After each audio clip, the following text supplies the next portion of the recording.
Welcome to the Miseducation podcast. My name is Salma Baksh, and I'm a student reporter with The Bell. We're so excited to be here live at South by Southwest EDU in Austin, Texas. Cheers. Thank you.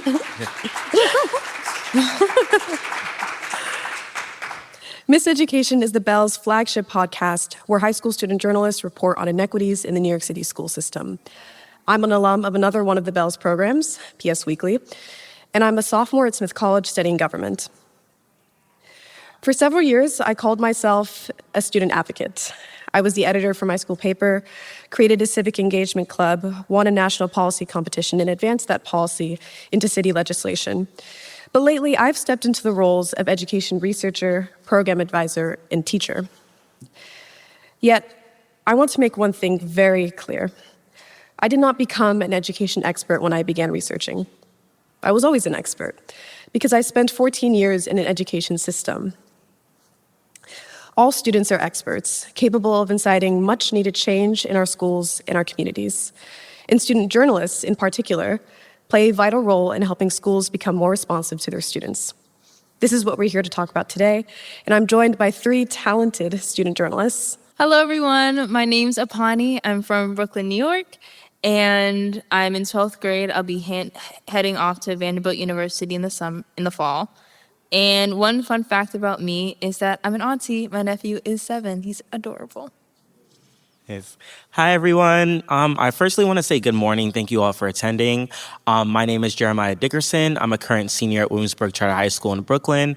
And a fun fact about me, I love to partake in digital architecture when it comes to building cities and stuff in Minecraft. I'm so obsessed with it. And yeah, my favorite color is red. I just wanted to say that as well so you guys know. So thank you, and I'm happy to be here. Hi, everyone. My name is Fredlove Deshommes. I am currently a freshman at Duke University, but I am from Brooklyn, New York. And a fun fact about me is that I collect lapel pins, and I have around 120. Hey, awesome introductions. So I know something that you guys don't, which is that none of you guys had journalism programs or curriculums at your school. And so that makes me wonder what got you into journalism. I'll take the lead on that personally because I have a long story when it comes to how I got into journalism. Before I even knew what journalism meant or what journalism was by definition, journalism was surrounded all around me. I grew up around a grandmother who constantly had the news on, the morning news, the evening news. You guys know how it goes. So I was always exposed to anchors, and I felt like they were so cool, just how they were so free to report on what was going on with no judgment, just telling the world what was going on. As I grew up in school, I always had questions, but these questions I felt like they were never celebrated by teachers or my peers. I felt like instead of getting the answers that I needed, I was instead judged for being so curious until I stepped upon the world of journalism. I was taking college now classes at City Tech, and I ran into my friend Derry Oliver, where she introduced me to The Bell, where she was saying, hey, this is a nonprofit organization where they love just hit apply. So I did. And although I feel like no one's first place where they learn about journalism should be an internship, it just happened to be that way for me. And not only did they work with me, they trained me from the ground up because I knew that I wanted to get into journalism. But I know as you guys can relate, because we're all in school once, the ever-mounting pressure of you being a sophomore or a junior and just knowing that the world is waiting for you to choose something that you want to do.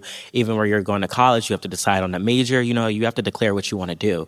But I knew I wanted to get into journalism, but I just felt like there was no way for me to get into the business, At school, there wasn't a journalism course or something that I could take where I could be trained, before going into an internship about it. And that's where I stepped into the Youth Journalism Coalition, which is also an organization that The Bell leads, which is basically, in the name a coalition, which it gathered a group of organizations within New York City that is interested in expanding youth journalism access. So right now, we just got our key initiative, Journalism for All, passed, which basically, by the support of the chancellor and everything in New York City, brings student journalism access to classrooms like mine where we didn't have it. Because for me, I felt like that would have made a difference if I could go into internship experience. Because, in New York City, if we have access schools that for example, performing arts and certain things, if I wanted to get into journalism, why isn't there any support, elective, or advisors to help me do so? So thank you so much.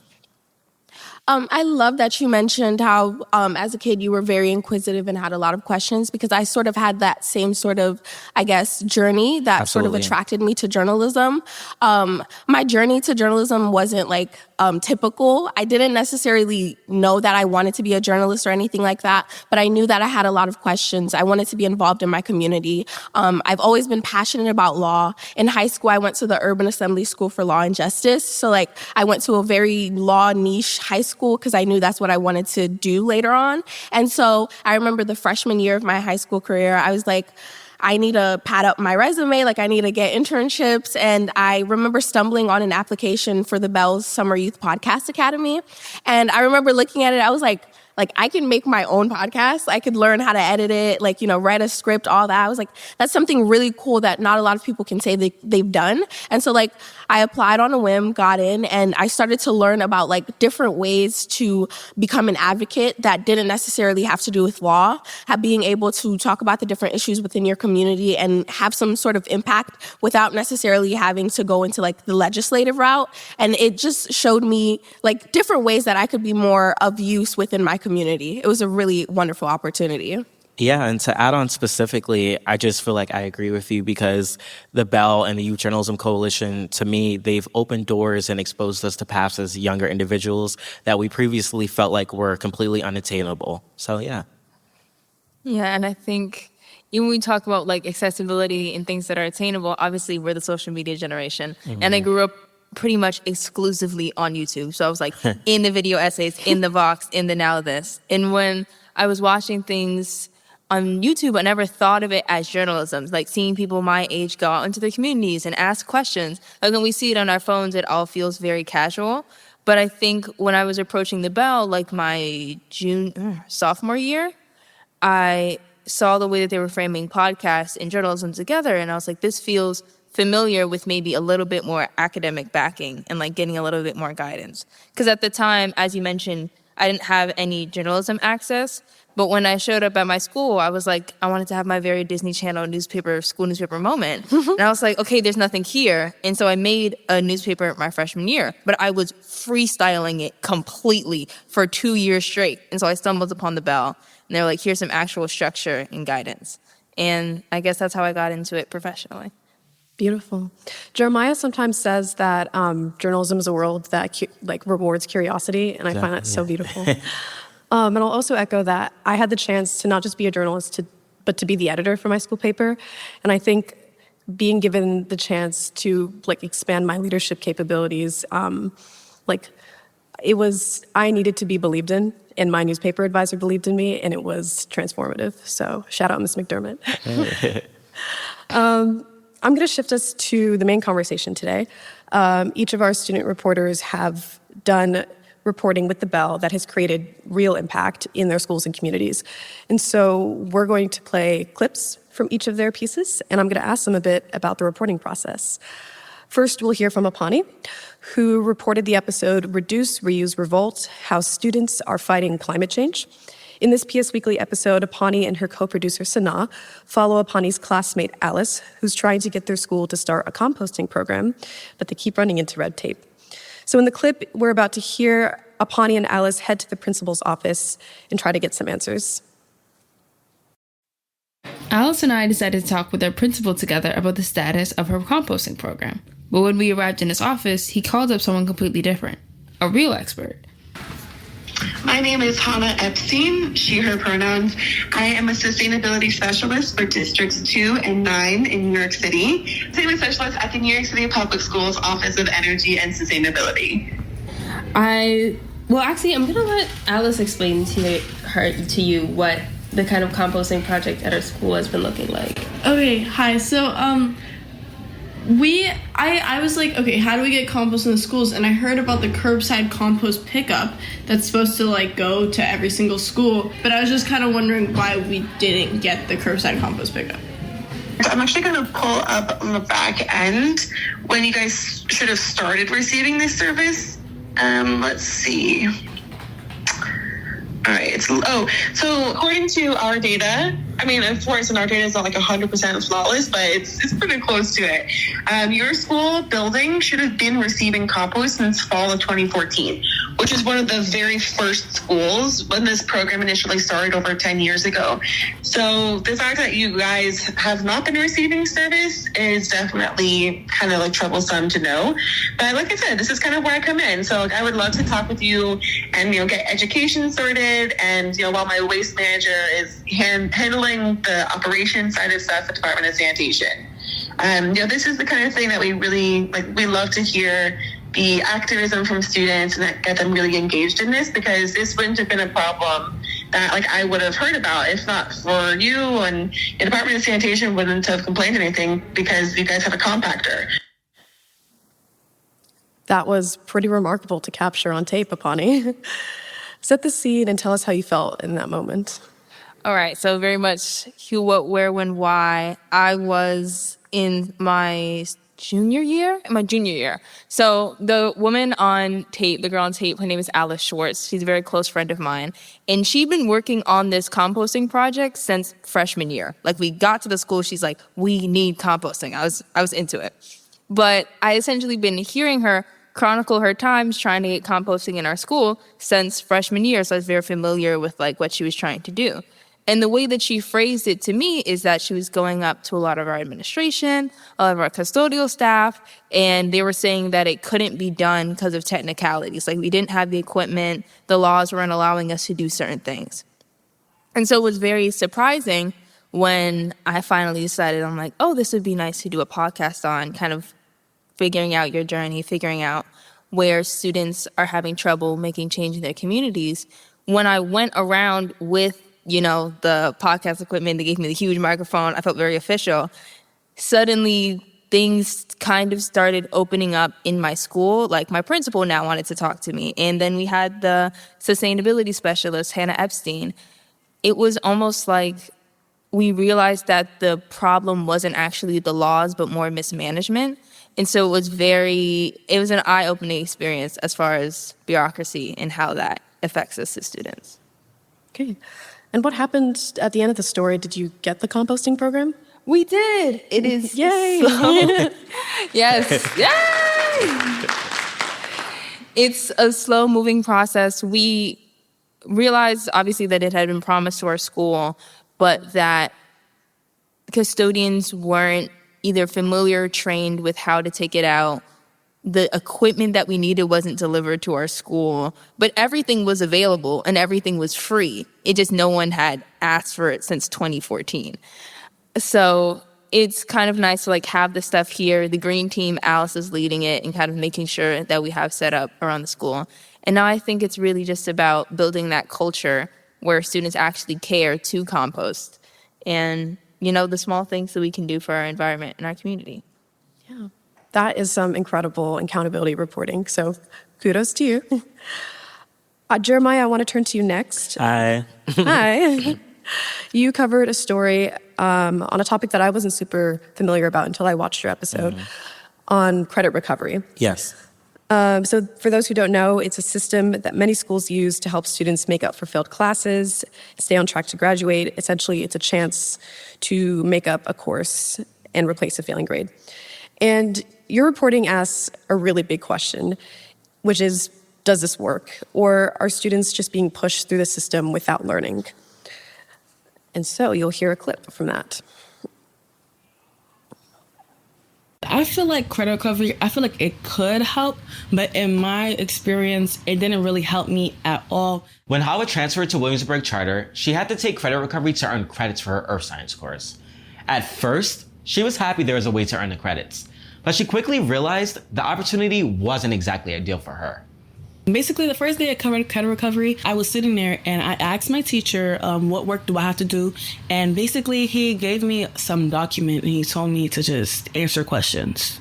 Not only was it actually really boring, but it was like I didn't feel like I was necessarily getting taught because he just gave me a whole bunch of questions. Mind you, I'd never been in earth science, so I couldn't necessarily answer those questions. And the thing is, I'm not a bad student. I do my work, I do what I have to do. But if I feel like I'm not getting prioritized or I feel like I'm not really getting to learn or do anything inside the class, I don't necessarily go, So I feel like if I would have got more of an explanation on how it would improve me academically.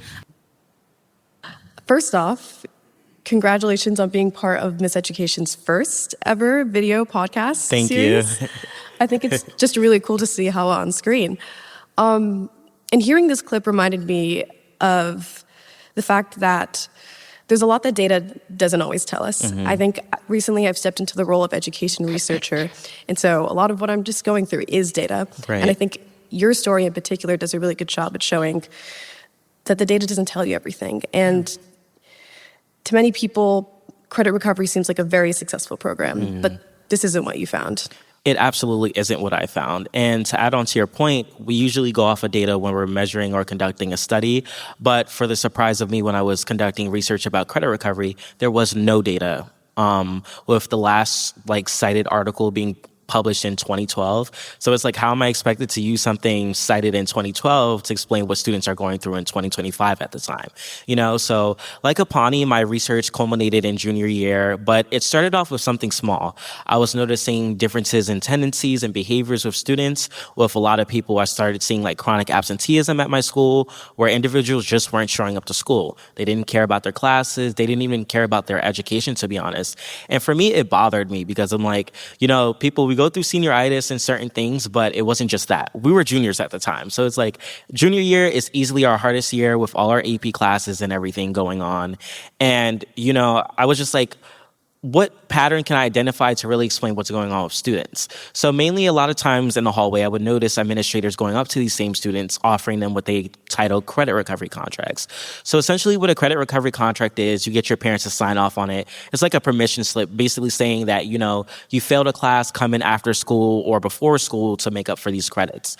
So then when you think of the idea of credit recovery and what it's actually meant to do, you're like, hey, it serves as a bridge between, failing a class and having to take summer school. So naturally, a lot of students are ecstatic about it because who wants to go to summer school? But a lot of things where the issue really came out to me was I kept noticing the same individuals were going to credit recovery over and over and over and over again. So if we're having a program that's supposed to not only just replace the credit that we missed, but actually recover the deficiencies that we have with knowledge in these subjects, like if you're struggling with algebra, earth science, etc., why are the same students having to repeat these courses over and over again? That shows you, audience, that, the course isn't doing what it's supposed to do, because why do we have to keep depending on it? And then one thing that bothered me as well was speaking to one of my friends, and she was very nonchalant about it. She was like, well, I failed a class. It doesn't matter. I'll just take credit recovery and just get the credit back. And for me, although it's natural to a lot of students to just do that because it's like, hey, I'm getting a 70 and I'm passing, it was disturbing to me because it shows, what are we really setting our students up to do? We're being babied essentially, to just fail. And then we're just being pushed to the next grade just for the school to have a better rep when it comes to how many students graduated. But then you check in with these alumni 1 year later, they're like, hey, I can't stand college because I just don't understand what's going on. So then I was like, hey, let me choose this as my reporting, because at the Bell, it's essentially up to us what we want to report on. So then once I sat down with Hawa, she said something to me that was shocking. She said in her experience, if you watch the full video later on, that basically once she was in the class, the earth science teacher handed her a packet and literally showed her slides and just didn't teach her anything, There was no direct one-on-one instruction where she could actually get the things that she was struggling with addressed. It was just basically here, you're here, whatever, just do what you have to do and get out of my face. And that's not helping anyone. So for me, that was a red signal, because it shows that's why the same students are going to the program, because essentially we all know if the teachers don't care, the students are definitely not going to care about their education. But that's a problem. Jeremiah, to jump in, sorry to interrupt Yeah. you. I know that you had a conversation with an administrator, and I was Yes. hoping you could tell us about that. Yes, especially for that was the most exciting part. I actually sat down with my senior administrator, Shantae Martin, at Williamsburg Charter High School. And for me, the results of what stemmed from the conversation, it shocked me, to be honest, because the sad reality for Gen Z students, especially like myself, we feel like administration doesn't respect us and value us as not just students, but human beings. Because a lot of times when you're associated with the label student, people just assume hey, they're young, why should I listen to you? There's nothing you could provide to the world. Or you hear, a lot of teachers, and you guys could even agree with me, teachers, they're like, oh, well, you don't have a degree. Let me know when you get a degree, then you can speak to me on this, you know? But Shantae Martin, when I was speaking to her, I actually found out that she's been trying to fix things with credit recovery, but there just hasn't been any student support behind it. And that shocked me with her open willingness and stuff to address the problems, because as I stated earlier, we're not used to that. A lot of times we kind of go into high school assuming from past experiences that administration is against us, but not only did that allow me to have more respect for her, but it kind of showed me the ins and outs of what administrators actually go through. Yeah. So there is this thread between your and Aponi's stories that I kind of want to tease out, which is that you spoke with administrators as a part of your process. And I know in my experience as a student journalist that the person who goes into the story isn't always the person that comes out. So I'm wondering how you changed as a result of the reporting process, as a result of talking to your peers and administrators, and I'll throw this to Aponi first. Okay. I think it definitely empowered me as a concept. It was not my first podcast, because you kind of end up doing two, but it's the first one that I led.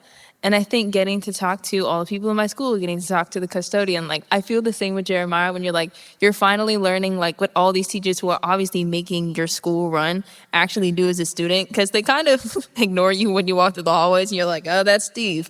But you actually get to learn what Steve does, how does he help your education? The process behind it. And the process, and how he can be involved in improving your community. And I think a lot of things that I kind of internalized from that experience is a student is an active player in their community just as much as a teacher is, when we allow ourselves to actually have open dialogue. And I gained a lot close relationship to my administration and my principal, Big Up Wallace. Yeah.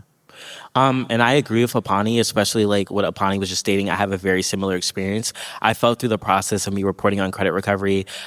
Initially, I was scared it would drive me and administration's relationship farther apart, because, some administration, they don't like when students are speaking about certain things. But I grew a lot of respect for not just my administrator, Shantae Martin, but my principal, Valerie Jacobson, for not only their open willingness, but then their transparent communication because for me, it was they didn't treat me as just a student that was coming to them.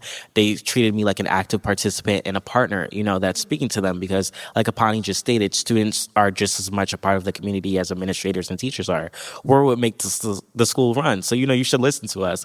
For me, how that changed was I grew more respect, but I also found out the open innings of credit recovery, because for me, if I wasn't reporting on this story, I wouldn't know how credit recovery was run. The problem with these programs is, if you're not really a student of the program, how could you really expect to know what's going on? Period. Okay.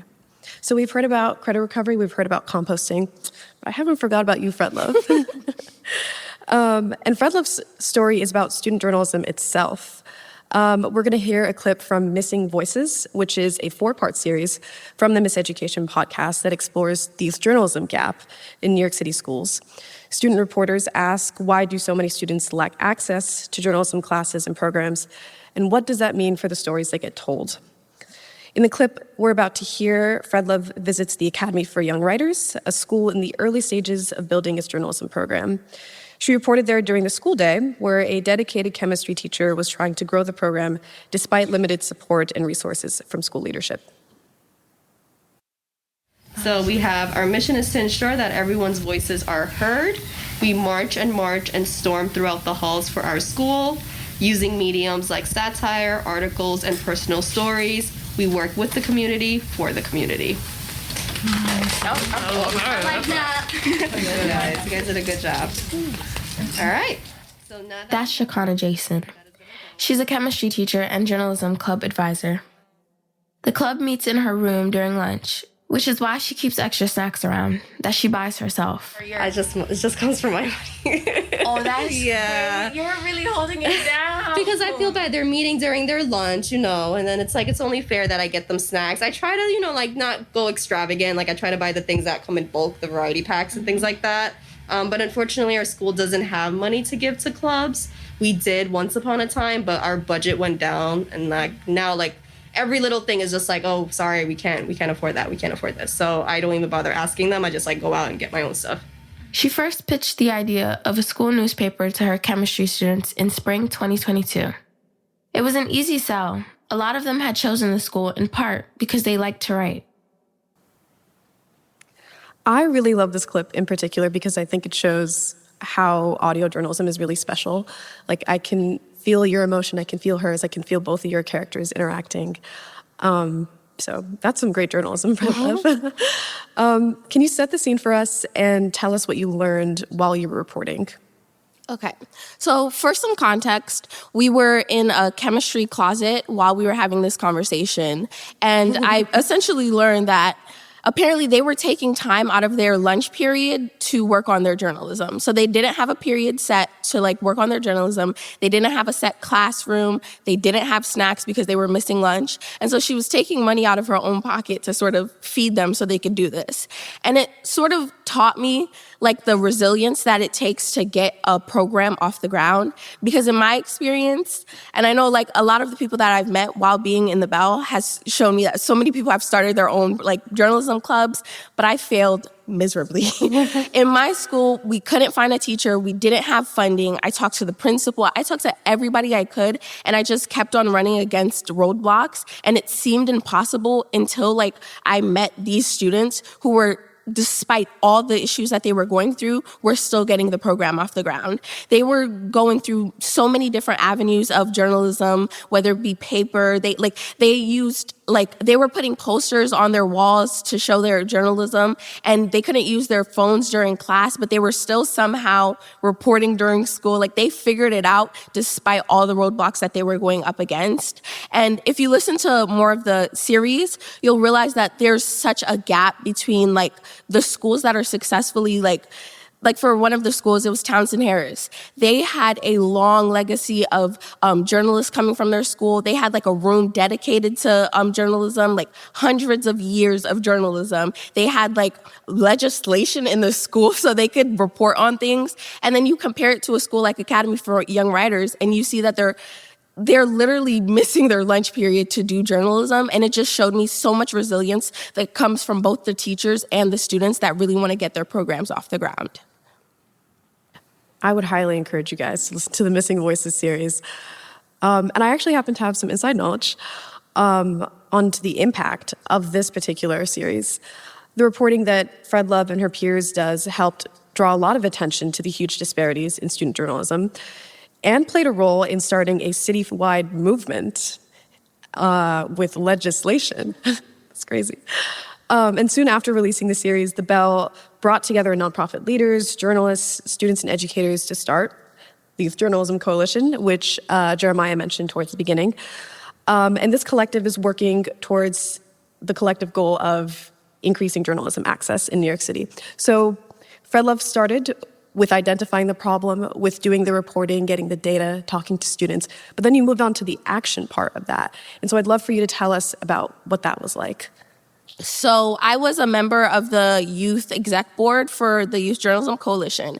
And so what that means is when it comes to like the advocacy part of things, so like we had press conferences, we would hold events and sort of talk to different stakeholders within the city that could really like push our movement. So we would talk to city council members, the Department of Education, like principals, students, and we would essentially like advocate for what we wanted to sort of get not only like funding for these different programs, but to also just get their backing when it comes to like talking to the principals and actually like setting out tangible items that will help students like sustain their programs. And a lot of it sort of taught me that, because in my experience, I didn't have a publication and I saw how hard it was to start a publication, but it taught me that it's really kind of easy to speak to the, I guess, like those in charge to ask them for some sort of support. It's not as hard as we think.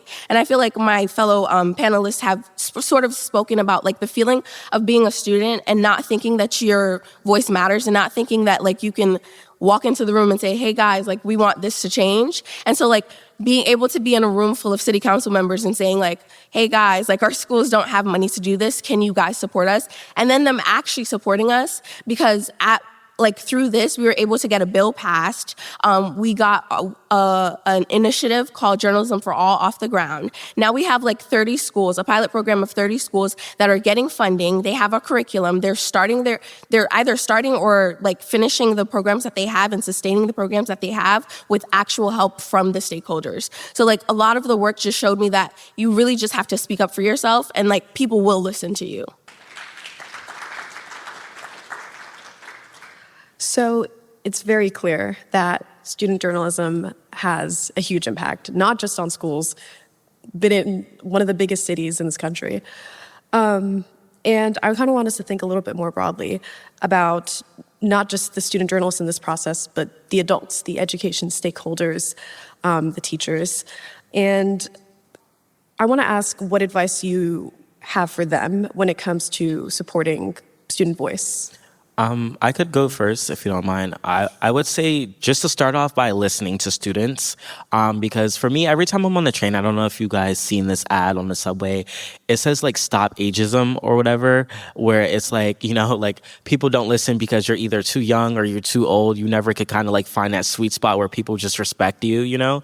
And I feel like I could just like broadly say like listen to students, because a lot of times we have great ideas. Like all of these stories that you're seeing are produced by students, you know? We're coming with these questions, and a lot of times when people don't give us opportunities to get our questions answered, there's a lot of opinions and broad perspectives that just go unheard. And I feel like the Bell gives us a wonderful opportunity to kind of bring underrepresented stories to the forefront. So yeah, I would just say listen to students and give them that opportunity to not only just sit at the table, but actually take action along with you as a partner.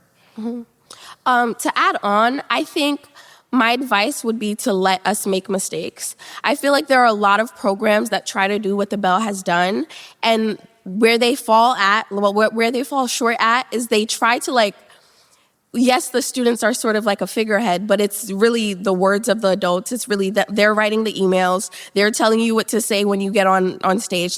But like with the Bell, they let us make mistakes. The words that I'm saying now, these are words that I've practiced, I've thought about. These are experiences that I've gone through. And while I do understand, like there is a process to learning how to become, like how to write a proper email or how to write a proper paper. But like part of the process is us making mistakes. We are still students. We're still learning. And so like, it's nice to see the progression. It's nice to see like, oh, she wrote a paper. You see the mistakes that she's made, but you still see that she's learning and she's going through that process herself. Yeah, I definitely agree. As far as kind of walking with us as partners, we talk a lot about partnership, a lot about student as partners. And I think specifically the composting kind of reflected on how much we need permanent systems to incorporate student voice in the everyday job of administrators and teachers. Because I think what happens a lot of the times is students, when we come up to our teachers, we're kind of like interrupting their normal flow. And I feel like in a school, it doesn't make sense for student feedback to be like this meteor that comes out of left field. Like it should be in our normal practice as in education, is there should be spaces. I think even when we were talking to the chancellor a while back, and at the time she was talking about how there are ritual or like regular meetings with students around, like it's not like almost this moment where a student comes up to you, it's creating the structures. So it's easier both for educators and students to have continuous systems so things can continue to change, and it's not just hearing a voice and something may or may not happen. Yeah, I think all three of you are pointing to the fact that student voice is not just a curriculum, but curriculum certainly helps. That it's about facilitating a culture of empowering students, of walking with them, of inviting them to the table, not just to be like symbolic student representation, but to meaningfully engage in these education conversations. And I think, many people come here because they're looking for ways that education is going to transform. And it's clear that it's not going to transform unless we include students in those conversations. And student journalism is a big agent for that, but also to compel civic leadership. I'm not pursuing journalism, but I think the Bell has taught me a lot of things about how my voice should be used and where. And I'm really grateful. So we're gonna open up the session for Q&A. We hope you have questions because we'd like to answer them. And there is a mic, so if you have a question, please come up.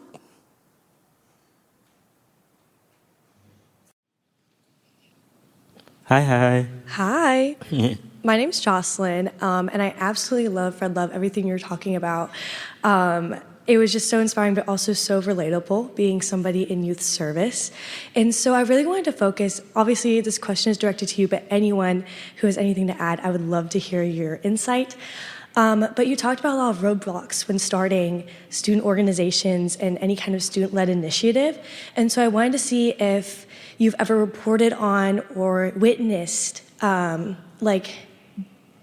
overcoming these roadblocks, and how maybe you reporting has opened the doors for new opportunities for others, or if you've ever seen a very interesting roadblock that you're like, oh, I never thought that this could exist. Like, why does this red tape even exist? Because I've witnessed that in my time in youth service, and just, your experience. So, because I personally can struggle with, finding the motivation to continue when I feel like everything is put against me. Okay. So for starters, what I will say is I haven't really had that much actual reporting or journalism experience other than with the podcast, because after that, my experience was more targeted towards advocacy for journalism, since I never really had a program in my school. But I think my journey has sort of given me a perfect way to sort of see people struggling to get journalism and then them getting journalism. So the school that I reported on, that's just one of the many schools that applied to the J4A, which is Journalism for All, the initiative that we created. And so we were a part of looking at the applications and seeing what different schools wanted to come. And so we saw a range of schools that wanted journalism but couldn't have them, from specialized schools that had different systems in place. One of the schools, they sort of had they would come into school some days and then have online classes other days. They had very specific experiences that sort of stopped them from having a publication or a successful publication. And so the initiative Journalism for All itself has now given them that chance to sort of get funding, get a curriculum if they didn't have one set in place. And it also has created a lot of awareness for these schools that are that have their own unique sort of situations that they're going through. One of the schools that we that sent in an application, they had a lot of English as their second language students. And so for them, they wanted to create a program where it was dual language or multiple languages. And so it wasn't that's not a common experience that a lot of journalism programs create a system for, but Journalism for All has given them that chance to sort of start at least with a base curriculum so they can work off of and get some sort of awareness for the issues that they're going through. If that answers your question. Right.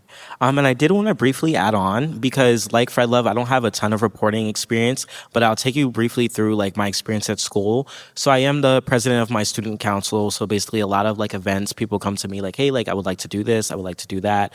But one piece of red tape that you said, it really stuck out to me that shouldn't really be there, is that if you have a student council in a school, why is it that, in order to get things done, we always need to respectfully, the adults are the center of the student council, They're hey, you guys can't schedule meetings without us. You guys can't do this without us. And in turn, recently, last week, we had issues because it doesn't allow us to get much done productively, because a lot of times when we need administrators or certain to conduct meetings and things, they're always in a different meeting. It's always something else that they're doing. So it really makes you question, are they really taking us serious enough? Because as students, it's always a power struggle. We always hey, I just want to be respected. I just want to be treated as a partner. I just want my voice to be heard.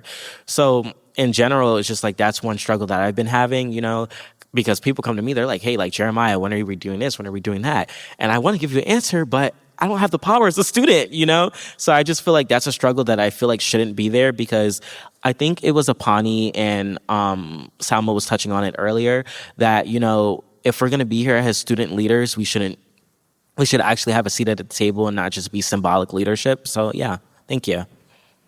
Awesome. Thank you. And I think that's a great point about being for students by students. So thank you so much. Absolutely. Thank you so much. Next Hi. My name's Jessica, and Hi, Jessica. really enjoyed listening. And I had a question that, Jeremiah, you just started to build on, so I'll hopefully get you and others to chime in on this. You've talked a lot about the experiences as student journalists and what you'd like to see be different in that. I'd love to know, I was a former policymaker and educator and a former student journalist myself. I'm super curious to hear, when you've learned through your experiences, what would you want to see be different, either in the life of your school or education policy, to put youth voice more in the forefront? I would just like to see more urgency when it comes to like student voices, because a lot of times the biggest roadblock is just like people not responding, because a lot of times when we start our stories, we reach out to different people for pre-interviews, just so we could have candidates, because a lot of times like adult journalists, they reach out to publications, they get that instant response, not all the time, but many times. But a lot of times when people see something coming from a student journalist, they either ignore it or they shrug it off because it's not as serious, because we're students. So I feel like the biggest roadblock is actually like getting enough respect from adults to just take us seriously, because it isn't as if it's something where we can just like instantly go and be like, hey, this is the problem, this is what I want fixed. Because if I feel like that was what it was, a lot of schools wouldn't be struggling between administration and students, because all students want is to be treated fairly and have, their issues addressed correctly. So that's what I'll say for that. Thank you. No problem. I'm itching to answer this question. Girl, you got it. I would say that it really starts in the classroom with civics education, because I think over the course of several years I have tried, it's been an uphill battle to do and make change. And the most meaningful experiences I've had are because someone taught me how to use my voice. And intrinsically, students can't use their voices unless they're taught how to and when to. I wish in my K-12 experiences that my teachers had used more time in the classroom to address real issues in the school and happening outside, to bring us in through dialogue and ask us for our perspectives on those things, for the practice of being able to reflect and think critically and suggest solutions. And if it doesn't start in the classroom, it's probably not going to start elsewhere. I think we're running out of time, but one little thing. I think from the policy standpoint, I would say don't make promises you can't keep, and also keep the conversation going. Because I've had a lot of conversations with people. They'll be like, "We should meet again. Let's do a dinner or lunch." But I've never see you again. Why would you make that promise? These are things that I have to deal with on the day-to-day. So if you make a promise to me, I'm thinking about that as soon as I leave. It's not something that I'm going to forget about. Okay. Thank you. Before we wrap up, I'm sorry. Come talk to us after. Oh, we can take one more question? Sorry. Do you take that? Okay, I'll keep it quick. Great job, guys. Thank you. So I'm an education reporter based in Oregon, and I'm so curious to hear from you, how reporters, adult journalists can hear more story ideas from the young people that we want to cover. I feel like I often go to schools and am asking about things, but I want to hear, from students themselves, story ideas. Second question, I loved the credit recovery episode. That is something that I am so interested in, but can't find any information about. Okay. So I'm curious, reporter to reporter, tell me a little bit more about how you, and we could talk about this afterwards because I know I'm running late, about how you heard from students after, when they got to college and didn't feel prepared, kind of that part of it that you mentioned. Yeah. Okay. I'll say briefly, a lot of the students who graduated, I was friends with them. They were seniors and I was a junior. So, a lot of them, I was like, oh, how's college going? I'm so happy for you, but they were like, it's not going good. I just feel like it's too much responsibility, certain things that are happening. But then a lot of the people who were saying this to me, they were barely showing up to school. They just weren't taking things serious. And I was like, as a friend, I'm like, hey, come to school. Let's do things, because I'm the type of friend who really likes to hold people accountable. I feel like a lot of times our problem is that, it has to be both ways. We have to hold teachers and administration accountable, but we also have to make sure we're holding each other accountable. And I feel like sometimes we fail to do that. So a big portion of my credit recovery episode was not just about, telling teachers and administration what they should be doing, but reminding students what happens when we don't take our education seriously. Because I feel like a lot of people, they just weren't speaking about credit recovery. Credit recovery exists in many schools in New York City high schools, but the problem when it comes to reporting on it, it goes by different names, recovering credit, different programs, credit recovery. It's not one big, broad program. For the first half of your question, I would say if you are going to speak to students, try not to use journalism jargon. Just ask the questions. Everybody wants to talk about themselves. Everybody wants to yap. Just ask them questions. Like, what are you going through? Like, what issues are you experiencing in your school? Stuff like that. And I promise you, they will want to tell you the tea on their school. As long as it's like easy to understand, simple conversation. And tune into the bell. Yeah, tune into the bell. Yeah, see, it's easy. Thank you. Thank you. Okay. Well. Miseducation is a production of The Bell. This episode was made possible by generous support from the Summerfield Foundation and the Siegel Family Endowment. On this live recorded panel, you heard Salma Baksh, Fredlove Deshommes, Aponi Kafele, and me, Jeremiah Dickerson. Sabrina Duquesne, Maria Robin Somerville, and Mira Gordon provided editing and production support. Our executive editor is Taylor McGraw. Our technical director is Jake Loomis. Music is from APM and Blue Dot Sessions. Thanks for tuning in.